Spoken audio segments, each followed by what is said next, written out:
Do you remember them? The father from the 2 a.m. table. The notice he once read 11 times a night now sits at page 1 of his own paper book. Tabbed, numbered, answered. The widow whose husband still received the bank's letters. She has brought the envelope. The bank wrote to a dead man. Today, the living reply. And the old serviceman from the gate who was told, sub judice, we cannot interfere. Carrying every refusal he climbed past, converted into paper, exactly as Rule 5 promised. 3 ants, 1 corridor, months of method behind them. Tonight, the question this entire series has been walking toward, the question you have earned the right to ask. And I will answer it honestly. The victory, the price of the victory, and the one prize no tribunal has the power to give, because it was won somewhere else entirely. Welcome back to Dr. Mind Forensics. For the last time in this series, let us finish it the way we began, with a story. The Panchatantra saves its greatest story for the trapped. A king of pigeons led his flock down to a field of scattered rice, and the net closed over all of them. The hunter came running, already counting his money. The pigeons panicked, each bird thrashing alone, and the net only tightened. And then the king spoke. Stop. Alone, we are feathers. Together, we are wings. On my word, all of us at once. And the flock rose as one bird and carried the hunter's own net into the sky. But the story is not finished, because flying with a net is not freedom. The king flew his flock to an old friend, a mouse. And the mouse did what no eagle could have done. Thread by thread, not all at once, not dramatically. Thread by thread, his small teeth cut the net until every pigeon stepped out. Everything this series has taught you is in that one story. The net is the recovery machine. Rising together is the family that stops hiding the notices from each other and fights as one. And the mouse's teeth?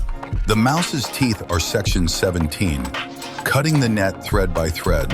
Each thread has a name you now know. The unserved notice, the suppressed valuation, the unreconciled demand, the dissolved firm, the ignored reply. No single thread frees you. Every thread counts. That was always the whole secret. So when the last thread parts, what does the ant actually hold in its hands? Let me answer as precisely as the law does. 1. The measures fall. If the tribunal finds the bank's steps were not in accordance with the act and the rules, it declares them invalid. The possession, the sale, unwound. 2. The property comes home. The law expressly empowers the tribunal to restore possession to the borrower. Not sympathy, statute. The widow's house returns to the widow. 3. The sale is set aside. And when a sale is void, remember episode 3, the auction purchaser must hand it back and take a refund of his money. Courts have said it plainly. A void sale conveys nothing because the seller had no lawful power to sell that day. 4. The money flows back.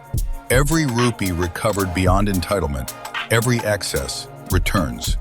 And where the bank's conduct crossed from error into wrong, the tribunal can direct compensation and costs, and the borrower's own claims for the losses inflicted can be raised in the proper forum. The elephant, for once, receives a bill. 5. The file travels upward. A finding of manufactured service or suppressed valuation does not stay in one courtroom. Regulators read judgments. So do the bank's own inspecting officers. The men who cut corners sign their names on every corner they cut. Restoration, refund, competition, costs. That is what winning looks like in ink. But now I owe you Aesop's sternest story, because this channel promised never to sell you a fairy tale, even while telling you fables. On a riverbank stood a mighty oak, and beside it, a reed. The oak mocked the reed daily. You bow to every breeze. Have you no spine? The reed answered only, the wind and I have an understanding. Then the storm came, the real one. The oak stood rigid, magnificent, immovable, and at midnight, with a crack heard across the river, it went down, roots in the air. At dawn, the reed was still there, bent almost to the water through the worst of it, but rooted and alive and slowly standing straight again. Here is the storm nobody shows you in the victory stories. These cases take time. Tribunals are burdened. Adjournments come like monsoon rain. The bank has salaried lawyers for whom your ruin is a Tuesday. There may be appeals upward, and the appeal, unlike the first application, demands a deposit before it is even heard. There will be a morning, I promise you. 11 months in, hearing adjourned again, a cousin whispering, "Just settle. How long will you fight the bank?" when the storm reaches its worst. And on that morning, I want you to remember the reed's secret, because it is not what the oak thought. Bending is not surrender. Bending is what roots look like from above. The families that come through this, and I have watched them come through for 25 years, are never the rigid ones, roaring at every hearing, snapping at the first reversal. They are the reeds. They bend. They attend the hearings. They refile the reply. They accept the adjournment without breaking. They keep the folder updated the way the ant kept carrying grain. And they hold two things unbendable below the surface: the record and each other. The father from the table? There was a hearing where nothing happened, his sixth. He came home and his daughter asked, "Did we win today, Appa?" And he said, and this is the sentence I want stitched into every ant's heart: "No, Kana, today we simply did not lose. That is also a day." One last story, the smallest one. It was always going to end with an ant. An ant drinking at a stream was swept in by the current, drowning, invisible, one speck in moving water. A dove on a branch saw it, plucked a leaf, and let it fall. The ant climbed on and reached the shore. Weeks later, a hunter crept toward that same branch, net raised, the dove unaware. The ant, remember, a creature that could not even survive a stream, did the one thing its size permitted. It climbed the hunter's boot and stung his heel. The net flew wide. The dove flew free. Why did our grandmothers end with this story? Because it answers the question that comes after winning, the question the father in the corridor will face on the day his file closes. Now what? And the answer is, you become the dove's leaf.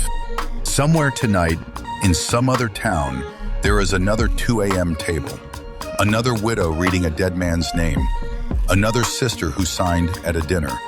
They believe they are alone, exactly as you once did. You cannot fight their case. But you can drop the leaf, forward the video. Explain the 45 days. Tell them the sparrow's plan, the crow's pebbles, the guarantor's doors. Sit with them for one evening and help them label the first folder.